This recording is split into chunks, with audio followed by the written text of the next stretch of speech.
So Marwadi families లో ఆ 3 phases ని చక్కగా అర్థం చేసుకుని ఉంటారు కాబట్టి 6 మంత్స్ క్రాస్ అయిన తర్వాత ఈ ఫెయిల్యూర్ డిస్కషన్ లోకి రాకేష్ రాలేదు.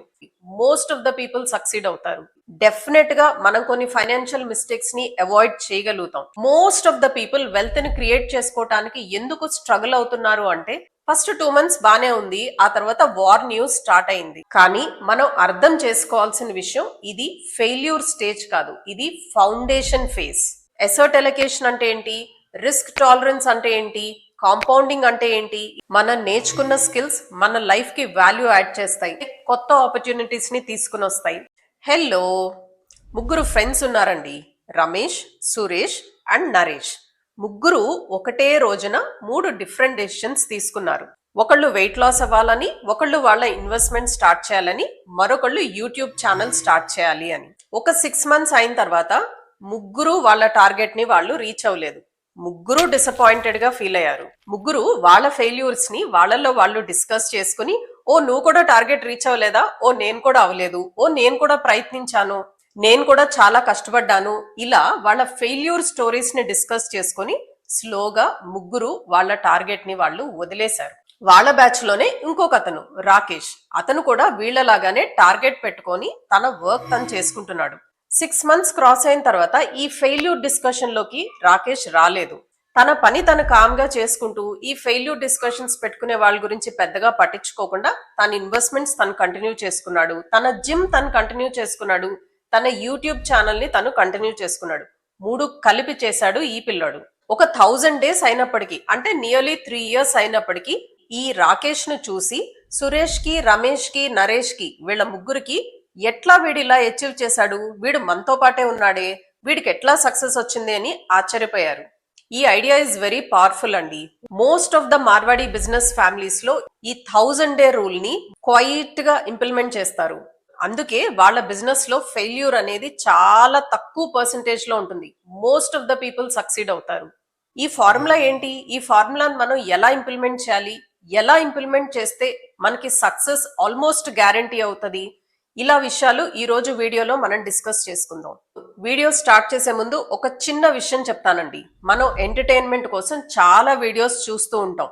మనం హోమ్ టూర్స్ చూస్తాము, కామెడీ అండ్ ఎంటర్టైన్మెంట్ ఇచ్చే ఛానల్స్ చూస్తాము, ఫ్రిడ్జ్ టూర్స్ కూడా చూస్తాం. అది చూడటం తప్పని నేను అనట్లేదు, మనందరికీ ఎంటర్టైన్మెంట్ కావాలి. నేను సరదాగా ఆ వీడియోస్ కింద కొన్ని కామెంట్స్ చూసానండి. చాలా మంది కామెంట్స్ లో అన్నారు, వాళ్ళ ఇల్లు ఎంత బాగుంది, ఆ ఫ్రిడ్జ్ ఎంత చక్కగా ఆర్గనైజ్ చేసుకున్నారు, డబ్బులున్నాయి కాబట్టి ఇవన్నీ మీరు కొనుక్కోగలిగారు అన్న వాళ్ళు కూడా ఉన్నారు. ఇక్కడ నేను చెప్పదలుచుకున్న విషయం, మన ఎంటర్టైన్మెంట్ కోసం మనం మరొకళ్ళ హోమ్ టూర్ ని చూస్తున్నాం, తప్పు కాదు. కానీ అలాంటి హోమ్ మీకు కావాలంటే, మీ లైఫ్ సక్సెస్ఫుల్ గా ఉండాలంటే, మీ ఫ్యూచర్ బ్రైట్ గా ఉండాలంటే మీరు ఈ ఛానల్ ని ఫాలో అవ్వండి. నేను ఖచ్చితంగా చెప్తున్నాను, ఈ ఛానల్లో రిలీజ్ చేస్తున్న వీడియోస్, మనం మాట్లాడుకుంటున్న విషయాలు డెఫినెట్ గా మనం కరెక్ట్ గా ఇంప్లిమెంట్ చేసుకోగలిగితే, సరిగ్గా అర్థం చేసుకోగలిగితే గ్యారంటీగా మనకి సక్సెస్ వస్తుంది, గ్యారంటీగా మన ఫ్యూచర్ బ్రైట్ గా ఉంటుంది. డెఫినెట్ గా మనం కొన్ని ఫైనాన్షియల్ మిస్టేక్స్ ని అవాయిడ్ చేయగలుగుతాం. హోమ్ టూర్స్ చూసి వాళ్ళు లక్కీ అనుకోవటం కాదు, ఆ లక్ మీ వరకు రావాలంటే మీరు ఇలాంటి కంటెంట్ ని కూడా కన్జ్యూమ్ చేయాలి అని నా కోరిక.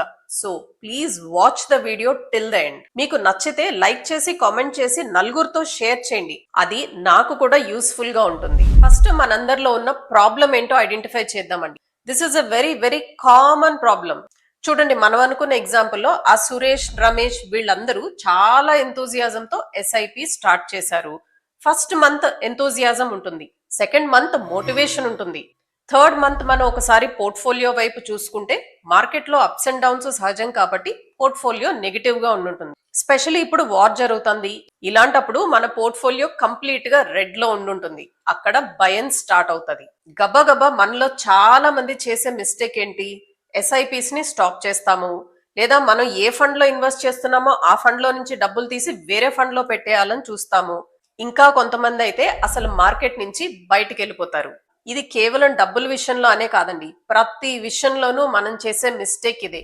జిమ్ కి వెళ్ళాలి అని ఫుల్ ఎంతూజియాజంతో మనం జిమ్ కి డబ్బులు పే చేస్తాం. 80% ఆఫ్ ద పీపుల్ 2 మంత్స్ తర్వాత జిమ్ వైపు కూడా చూడరు. మనం ఏదన్నా కొత్త స్కిల్ నేర్చుకోవాలన్నా కూడా మనం చేసే మిస్టేక్ ఇదే కదా. 4 రోజులు ట్రై చేస్తాం, 5వ రోజులు ఆ పర్వాలేదులే అని వదిలేస్తాం. మన సబ్స్క్రైబర్స్ లోనేనండి చాలా మంది యూట్యూబ్ స్టార్ట్ చేసి మేడం ఇది నా వల్ల కావటం లేదు అని వదిలేసిన వాళ్ళు ఎంతో మంది కామెంట్స్ లోనే మనకి మెన్షన్ చేస్తూ ఉంటారు. సో ఈ అన్ని విషయాల్లో కామన్ ప్రాబ్లం ఒకటి కనిపిస్తుంది కదా, అదే సూపర్ ఫాస్ట్ గా రిజల్ట్స్ ని మనం ఎక్స్పెక్ట్ చేయటం. ఆ రిజల్ట్స్ కాస్త ఎంకరేజింగ్ గా లేకపోతే అదే స్పీడ్ తో మనం క్విట్ చేయటం, అదే స్పీడ్ తో మనం గివప్ చేయటం. Most of the people wealth ని క్రియేట్ చేసుకోవటానికి ఎందుకు స్ట్రగుల్ అవుతున్నారు అంటే బికాస్ ఆఫ్ ఇన్పేషన్స్ అండి. వాళ్ళకి నాలెడ్జ్ లేదని కాదు, వాళ్ళు జీనియస్ కాదని కాదు, వాళ్ళు హార్డ్ వర్క్ చేయట్లేదు అని కాదు, but because of lack of patience. But Marwaris ఎలా ఆ 1000 డేస్ ని వాళ్ళ పేషెన్స్ ని వాళ్ళు మెయింటైన్ చేసుకోగలుగుతున్నారు? మోటివేషన్ ఎందుకని లూజ్ అవ్వట్లేదు? వాళ్ళు ఎందుకు అంత స్ట్రాంగ్ గా వాళ్ళు తీసుకున్న డెసిషన్స్ మీద నిలబడుతున్నారు? వాళ్ళు ఫాలో అవుతున్న రూల్స్ ఏంటి? Most of the traditional Marwadi traders ఒక సింపుల్ రూల్ ని నమ్ముతారండి. వాళ్ళు ఏదైనా మీనింగ్ఫుల్ గా ఒక యాక్టివిటీ స్టార్ట్ చేసినప్పుడు, అది బిజినెస్ అవనియండి, అది ఇన్వెస్ట్మెంట్ అవనియండి, అది ఏదైనా ఫైనాన్షియల్ డెసిషన్ అవనియండి, అది ఏదైనా కానివ్వండి, 1000 డేస్ లోపు వాళ్ళు దాన్ని జడ్జ్ చేయరు. వాళ్ళు ఎందుకు జడ్జ్ చేయరు? బికాస్ వాళ్ళు చాలా స్ట్రాంగ్ గా నమ్మేది అది లైఫ్ అయినా బిజినెస్ అయినా ఏ ఇంపార్టెంట్ డెసిషన్ అయినా అది న్యాచురల్ గా 3 ఫేజెస్ ని పాస్ అవుతుంది. సో మార్వాడి ఫ్యామిలీస్ లో ఆ 3 ఫేజెస్ ని చక్కగా అర్థం చేసుకుని ఉంటారు కాబట్టి వాళ్ళు ఎమోషనల్ డెసిషన్స్ కి వెళ్లరు. మనం ముందుగానే అనుకున్నట్టు ఇది కేవలం బిజినెస్ కోసమే కాకుండా, ఇన్వెస్ట్మెంట్స్ కోసమే కాకుండా, ఇది వాళ్ళు ప్రతి ఇంపార్టెంట్ డెసిషన్ కి ఇంప్లిమెంట్ చేస్తారు. అది కెరియర్ రిలేటెడ్ అయినా, హ్యాబిట్స్ రిలేటెడ్ అయినా, పర్సనల్ గ్రోత్ రిలేటెడ్ అయినా ఈ 1000 డే రూల్ ని ఫాలో అవుతారు. ఫేజ్ 1 ద డౌట్ ఫేజ్, 0 నుంచి 300 డేస్ వరకు. ఫస్ట్ 1 ఇయర్ అనుకోండి. ఈ first 1 year is the hardest time అండి. మోస్ట్ ఆఫ్ ద డౌట్స్ వచ్చేది ఈ మొదటి సంవత్సరంలోనే. మార్కెట్ ఫాల్ అవ్వచ్చు, ఇన్వెస్ట్మెంట్స్ లో లాసెస్ కనిపించవచ్చు, అసలు మనం తీసుకున్న డెసిషన్ కరెక్టా కాదా అని మన మీద మనకి అనుమానం రావచ్చు. ఇదంతా ఎందుకు వచ్చింది, క్విట్ చేసేద్దామా అన్న థింకింగ్ లో కూడా వెళ్ళొచ్చు. చూడండి, ఎవరైనా న్యూ ఇయర్ రెజల్యూషన్ తీసుకుని జనవరిలో ఇన్వెస్ట్మెంట్ స్టార్ట్ చేశారు అనుకుందాం ఎస్ఐపి మోడ్ లో. ఫస్ట్ 2 మంత్స్ బానే ఉంది, ఆ తర్వాత వార్ న్యూస్ స్టార్ట్ అయింది. ఇప్పుడు ఈ ఇన్వెస్ట్మెంట్ చేసిన వాళ్ళ ఫీలింగ్ ఏంటి? అన్నెసరీగా ఇరుక్కుపోయాం అని అనుకుంటారు చాలా మంది. కానీ ఎక్స్పీరియన్స్డ్ ఇన్వెస్టర్స్ ఏం చేస్తారు? మార్కెట్ లో వొలటాలిటీ అనేది, మార్కెట్ లో అప్స్ అండ్ డౌన్స్ అనేది సహజమైన విషయం అని అర్థం చేసుకుంటారు. మార్వాడి మైండ్ సెట్ లో టైం కి ఇచ్చే ఇంపార్టెన్స్ ఇదండి. అదే న్యూ ఇయర్ రెజల్యూషన్ తీసుకొని మరొక పర్సన్ జిమ్ కి వెళ్తున్నారు. 2 మంత్స్ లో ఏ ట్రాన్స్ఫర్మేషన్ కనపడలేదు, వెయిట్ లాస్ అవ్వలేదు. అప్పుడు ఇంకా జిమ్ కి వెళ్లకుండా ఉండటం కోసం వంకలు ఎత్తుకోవడం స్టార్ట్ చేస్తారు. అలానే ప్యాసివ్ ఇన్కమ్ కోసం యూట్యూబ్ ఛానల్ స్టార్ట్ చేసి 3 నెలల్లో 4 నెలల్లో వదిలేసిన వాళ్ళు ఎంతో మంది, మీలోనే కొంతమంది ఉండుంటారు కదండి. కానీ మనం అర్థం చేసుకోవాల్సిన విషయం, ఇది ఫెయిల్యూర్ స్టేజ్ కాదు, ఇది ఫౌండేషన్ ఫేజ్. ఈ స్టేజ్ లోనే ఇన్వెస్ట్మెంట్స్ కి డిసిప్లిన్ ఉండాలి. లైఫ్ లో మనం ఏం పని చేసినా మనం ఐడెంటిటీని బిల్డ్ చేసుకోవాలి. Phase 2 the understanding phase.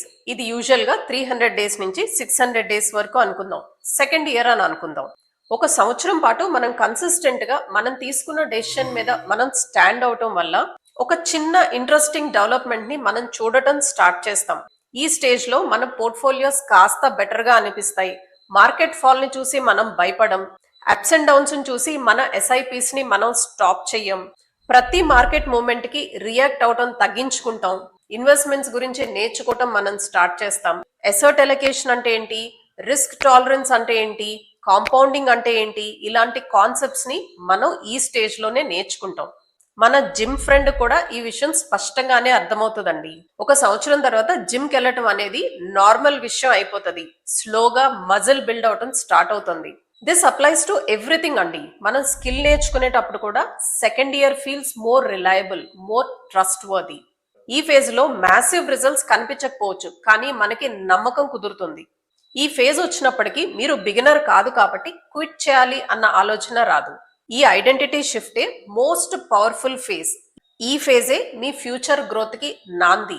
ఇక్కడి నుంచే మన సక్సెస్ కి పాత పడుతోంది, మనకి ఒక దారి కనిపిస్తోంది.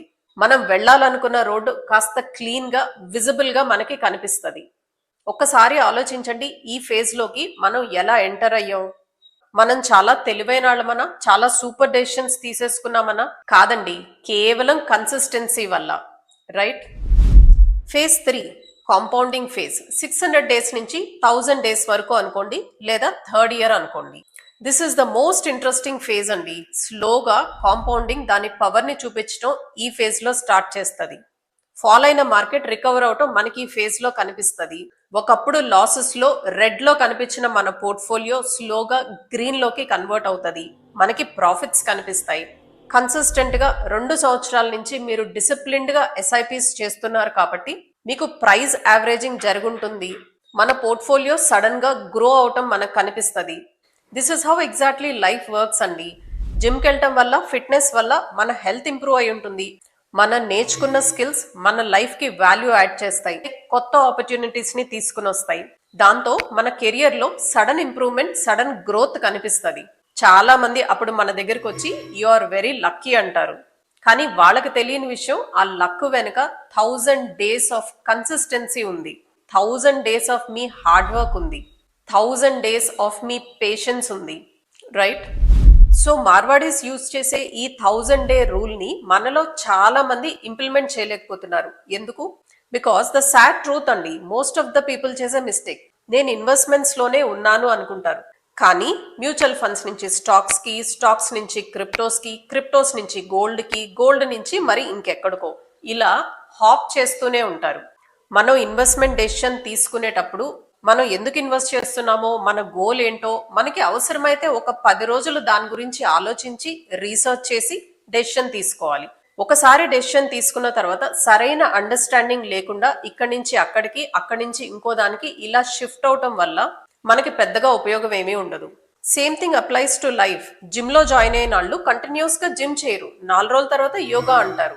ఏదైనా స్కిల్ నేర్చుకునేటప్పుడు ఇది ఇంట్రెస్టింగ్ గా లేదు అని మరో స్కిల్ కి, అది కాదు అని ఇంకో దానికి మనం ఇలా హాప్ చేస్తూ ఉండటం వల్లే మనం ఫెయిల్ అవుతున్నాం. ఈ కాన్స్టెంట్ షిఫ్టింగ్ మన గ్రోత్ ని డిస్ట్రాయ్ చేస్తుంది. బికాస్ ఇన్వెస్టింగ్ లో అయినా, లైఫ్ లో అయినా కాంపౌండింగ్ కావాల్సింది రెండే రెండండి. ఒకటి టైం, 2 కన్సిస్టెన్సీ.